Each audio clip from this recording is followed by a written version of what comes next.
ꯃꯌꯥꯝ ꯑꯍꯟꯃꯛꯇꯗ ꯏꯀꯨꯞꯅꯅ ꯈꯨꯔꯨꯝꯖꯔꯤ ꯑꯃꯗꯤ ꯇꯔꯥꯝ ꯅꯣꯛꯆꯔꯤ ꯄꯤके channel फोथामिनसी खमिनसी channel असिना लेप नाइदना चयोल खुदिंगी नोमाइजिंग नुमित खुदिंगी थमजरिबा चयोल गी राशिफोल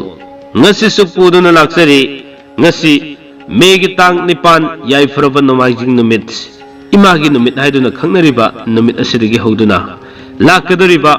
मेगी तांग तरामरी फावबगी ओइबा चयोल असिगी राशिफोल अमा सेमजदुना मियामदा खुदोल तमजरी ngasi चयोल की राशिफोल से खुदोल तमजदिंगै मांगोइनना ngasi मदर्स डे गा मरी लेनना चैनल सिगी माइकैदगी ममा ओइबि सिंगदा याइफमंगोल पिजरी हाइबो वाफम असि आहान मुक्तद थमजगे लोइना लोइनना ngasi नुमित असिना लाकपके इरोइनना ममा ओइबि सिंगना मंगजरिबा मंगलान इसा इसागी इसा सिंगबो अफबा मी अमा ओइनबगिदमक खंजरिबा मंगलान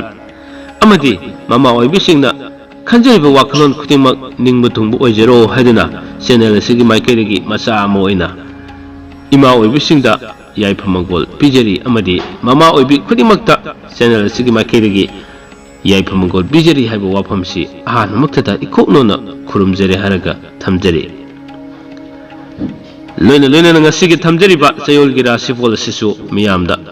मदर्स डे गा इरोइनना ममा ओइबि सिंग अमदि प्रजा सिंह खुदिमकना ngasi चयोलगी राशिफोल सिदा अमुक पुनिंग संगसिन मिनरसी हाइबा वखलोन से थमजरगा मियामदा खुदोल तमजगे चयोलगी राशिफोल तंगना हाबियो प्रेमला लेखम से कदावाई ओइदुइनो थामेला का अदुगा हाना इसेदा लेरबा प्रॉब्लम अनाबा से कई कई थेंगनरमी ऐसे साब थप्पा यादबा हक्चांग नुंगाइतेना कमाई तौबजानोना येंगेना डॉक्टर दे येंगुबदने डॉक्टर ने येंगांदा डॉक्टर ने नंग चखाउजिदा पोमे माइ ऑपरेशन तौजेना डॉक्टर ने हाइरे इंगना अहामदा साब थप्पा यादबा अदुगा इसा याम सोक्थबा अदुगा इसा याम सोंजलगा लेरबा को ओके ओके अदुगा हगु कंखपदि ngam याम वाना चले मतेम चतपदा सदों थोंगा चतपा ngamdabdo माइना तौवेबा अदुगा डॉक्टर दे येंगु मतमसिदा करियना हाइबिरे मोइना डॉक्टर ना हाइरे टेस्ट तौबा मतुंग मोइना येंगान नंग चखाउ मनुंग याम चावना पोमे ऑपरेशन तौजेन हाइरे अदुगा टेस्ट कई तौबा मतमदा मोइगी रिजल्ट सिदा हाइबदी WBC काउंट अदगी पेटेलेट काउंट चिंगबसे क्या दले में 0 द दुम लेरमबा क्या दले 0 द लोइ लेरमेबा को याम सोनग्रे ओके ओके अदुगा अदुगी मतुंगदगी कोई युमदा ला मतुंग सिदा करी करम हिदाक थेंगरपनो तंग हाइबियुने सिगी फाइटोलाइफ ना पुथोक्सबा सिगी स्टेम सेल प्रोडक्ट हाइतारे को सिगी प्रोडक्ट से कमाइना मतो कमें थेंगबिरपन हाइतंग हाइबियो प्रोडक्ट से कमाइना हाइदेनोने साबसे अखोई इनाउनुपी मनने माने सन मानस माने सी चाजी खोसे सी चारगा फै नि लोइना हाइनै सी अमतंग चारगा येंगजेना याहामदे सी हिदाकि थाजदे आइ नाउनुपी दा हाइबा आइ असु थिना नारजिबु सीदौरजिबु सी हिदाकि चारगा फरोयना आइजि खल्लेबा अदुकान सी कंपनी जी हिदाकि चाबदगे इसाजे याम कंखलेबा मिट सी चार मतुंगदा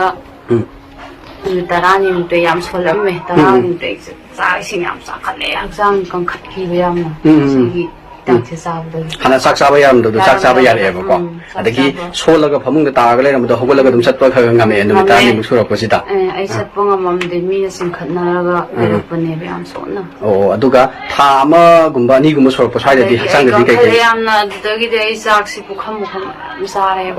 याम सारे चाक सारे आई थबक खरो तौबु ngame वाइनो सिप्पा ngame साने रुजजबा इसिंग थांबा लोइ ngamgre ओके अदगी था हुम सुबदे कन कनगरे पुकन कनगरे को अदे मुतुंग सुमाइन था हुम सुबा मुतुंग पुकन कल्ला मुतुंग सिदा डॉक्टर दा कोइना मखाता न मु टेस्ट तौर मतम दि मोइगी रिजल्ट कई कई मु पिबिरे होजिते डॉक्टर ना हाइरे जे से मोइ ध्यान हंगे आइगी फिबम जि उबे मतम दन सि याम सोनगिबने अदु समाइना कंखले जि नोइ करी साइ हाइरेबा आइगी पागा सतपदा अदो अखोइन सि कंपनी गी समाइना साइ खोले हाइदेगी सि याम कंखले नो या ना बुजि याम कल्ले हाइरे टेस्ट तौजेना तौ मतुंग मोइ कयम बुंदि लाइत्रे ओ हाना ngसाइगी लोइना नेमगा लेरम मयाम सो लोइना नॉर्मल ता लेरमेबा ओ कयम लाइत्रे दु नोइ नुगाइनबा दाक्ति काथो खोलो न समाइना हाइरप yam nungai re aduga isegi anaba sumai tawraga yamna phiyung songna hawa kangkhapa ngamdana phangungda taraga leirambadagi haiba khoina Phytolab thokchari ba stem cell product se sinabadagi hojikti khoigi mayam marak tillaga haitare ko imungda su yam phana kallaga leirame khoi lakpadu su yam nungai re aduga haibadi khoigi Manipur da atopa anaba su yam leibiramgani sigum sumaina problem leiba haitare ko moidadi kai message pibi ningi se ai ne pining badi si hidak ana thajaramdabado je ai yam thajare aduna si hidak se sabiu si sarga di haksang kangkhatpa nungaiba ai yam kaido we si hidak sina na haining oh yam nungai jare adudi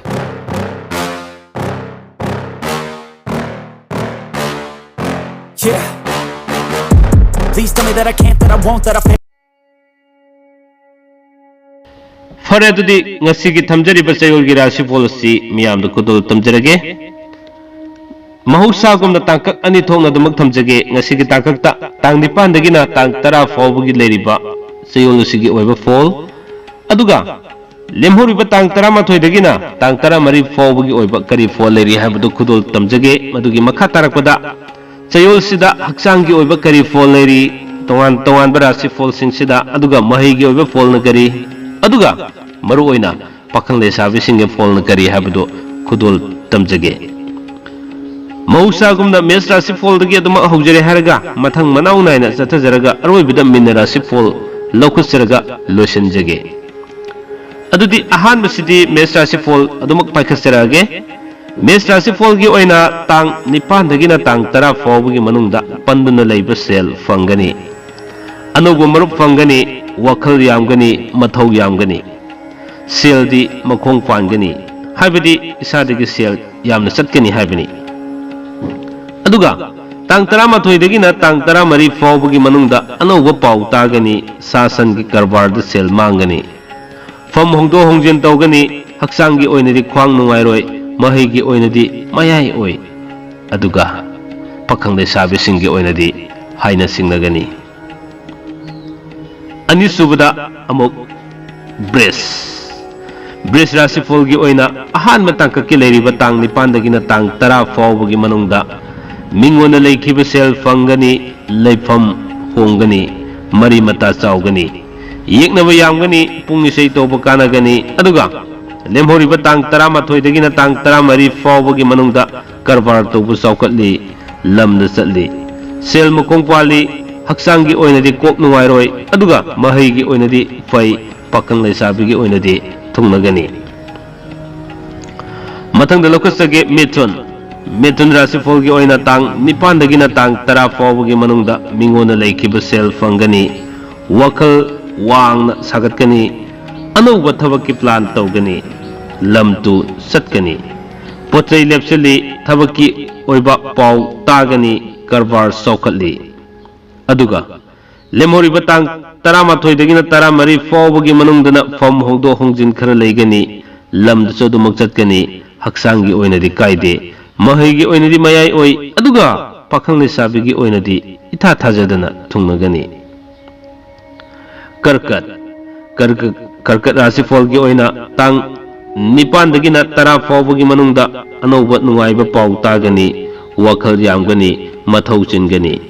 laitin gi thabak da pukning jangani pungni sei toba kanagani lamda chatpa kaide aduga tang tarama thoi dagina taramari fawbugi manungda sanga gi karbar da sel mangani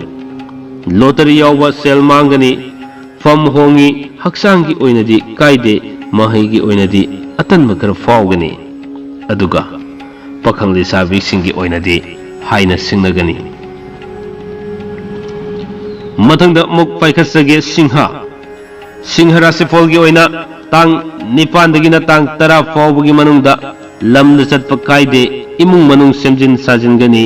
sel machet fangani anubu marup fangani karbar saukatli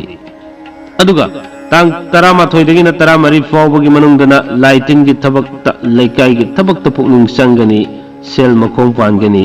anubu pau tagani asumba tawgani haksangi oinadi mit nungai roi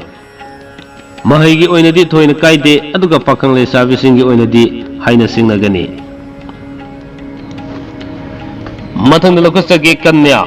कन्या राशिफल की ओइना तांग निपानदगिना तांग 10 फावगी मनुंगदा cell मखोंग पानगनी मथौ चिनगनी लेफम होंगनी अनौब पाउ तागनी अदुगा मरी मतासु चाउगनी सुबनो मकानगनी मरुप यामगनी अदुगा तांग 18दगिना 14 फावगी मनुंगदा इमुंग मनुंग सेमगत सागतगनी मिंगोन लेखिब cell फंगनी लेकाई की थबकत लाइटिन की थबकत मथौ चिनगनी हक्सांग की ओइनदी या नुआरोय महई की ओइनदी थोइना कायदे अदुगा पाखंग लेसाबिसिंग की ओइनदी पाउ फाउदोकनगनी मथंग लोकसगे तुला राशिफल की ओइना तांग निपानदगिना तांग 10 फावगी मनुंगदा वखल मथौ सरांगनगनी सेल चटली मरी मता थुंगलगनी कारबार तौब निंगब थुंगलोय फम होंदो होंजिन खरा लेगनी मरुप नदी येकनब खरा ओइगनी सेक्शन बियो अदुगा तांग 18दगिना तांग 13 फावगी मनुंगदा पुंग इसै तौब साउकटली लीला ड्रामा येंगनी इमुंग मनुंग सेमजिन साजिनगनी हक्सांगी ओइनदी अकाइब लेते महैगी ओइनदी तपकनी पाखंग लेसाबिसिंगी ओइनदी हाइना सिंगनगनी मथंग लोकसगे वृश्चिक राशिफल की ओइना तांग निपानदगिना तांग 10 फावगी मनुंगदा सेल चटपा ताहौबा येकनबा वानोम सक्रि थांगबा लौबिनबा मी यामना ओइगनी अदुगा तांग 18दगिना 13 फावगी मनुंगदा सा येन की कारबार सेल मांगी लोटरी द सेल मांगी लाइटिन की थबकता लेकाई की थबकता पुकनिंग संगदुना लेगनी इमुंग मनुंग वाखल फाउनब वाटकनी हक्सांगी ओइनदी पुक नुंगाइरोय महैगी ओइनदी तनगनी अदुगा पाखंग लेसाबिसिंगी ओइनदी मुक्नगनी मथंग धनु राशिफल की ओइना तांग निपानदगिना तांग 10 फावगी मनुंगदा अनौब नुंगाइब पाउ तागनी सेल अदुगा मसासिंग लम फंगबुम लेगनी जगोई इसे तौब कानगनी सायेन की कारबार साउखटली वानोम सक्रि खर थांगनी अदुगा लेमहौरिब तांग 18दगिना 13 फावगी मनुंगदना फम होंदो होंजिन खर लेगनी इमुंग मनुंग सेमजेली हक्सांगी ओइनदी कायदे महैगी ओइनदी सक्रि खर थांगनी अदुगा पाखंग लेसाबिसिंगी ओइनदी थुंगनगनी मथंगदा मकर राशिफल की ओइना तांग निपानदगिना 10 फावगी मनुंगदा सेल थुम मचित फंगनी वा चाउना nganगनी मथौ चिनगनी मीगी असोइब उगनी उरुब मीगी थबकत निंगब थुंगदे अदुगा तांग 18दगिना 13 फावगी मनुंगदा लमदा चटली लौ इंखोल सेमजिन साजिन मंगमगनी मिंगोना लेखिब सेल फंगनी हक्सांगी ओइनदी कोक नुंगाइरोय महैगी ओइनदी सक्रि थांगनी अदुगा पाखंग लेसाबिसिंगी ओइनदी खतनै मथंग लोकसगे कुंभ राशिफल की ओइना तांग निपानदगिना 10 फावगी मनुंगदा सेल लन फंगबा मतम ओइगदोरी पोचै लेप्सिन बसु ngमगनी अनौब मरुप फंगनी लीला ड्रामा सेल फंगबा मथौ अमदी मथौ चिनमगी मतम ओइगदोरी साना खोनबगी थबकत मिंचत फंगनी अदुगा लिमहौरिब तांग 18दगिना 13 फावगी मनुंगदना अनौब थबककी थिकागी पाउ तागनी मरी मता चाउगनी लनथुम तुंगसिनबा ngमगनी हक्सांगीदी कायदे महैसु थोइना कायदे अदुगा पाखंग लेसाबिगिना थुंगनगनी असुमना थमजरिब चयोलगी राशिफल सिगी अरोइबदा मिन राशिफल फाइखसगे मीन राशिफल की ओइना तांग निपानदगिना 10 फावगी मनुंगदा फम होंदो होंजिन तौगनी लोटरी याव सेल मांगनी सा सन की कारबार सेल मांगनी वानोम सक्रि थांगनी मरुपना येकनब ओइगनी अदुगा लिमहौरिब तांग 18दगिना 13 फावगी मनुंगदना अनौब मरुप मरी मता फंगनी सेल मचित फंगनी पोचै लेप्सिली सानबगी थबक लोइना जगोई इसेगी थबकत मिंचत फंगो हाइबा लई हक्सांगी ओइनदी कायदे महैगी ओइनदी फै अदुगा पाखंग लेसाबिसिंगी ओइनदी वरी सानब फंगनी असुमना चैनल असिना लेपनाइदना चयोल खुदिंगी नोमाइजिंग नुमित खुदिंगी थमजरिबा चयोलगी राशिफल ngasiगी damak oinadi matang asai de tension janabagi tanjada lawjage मियामना लोइबा फावबा ताबीबा अमदी पुकनिंग संगना मियेंग ताबीबगिदमक अमदी इसागी अपाम्बा मोट फोंदोकपीबगिदमक नौखलेतेना थागसब फोंदोकसरी हाइबा वाफमजे थमजरगा अमुकसोना ममा ओइबिसिंगदा याइफा मंगोल पिजरे हारगा ngasiगी मदर्स डे ना लाखपगे रोनना हैप्पी मदर्स डे हाइबा वाफमजे थमजरगा पुनमकपु अमुकसोना खुरुमजरी कंगै पाकना याइफरे।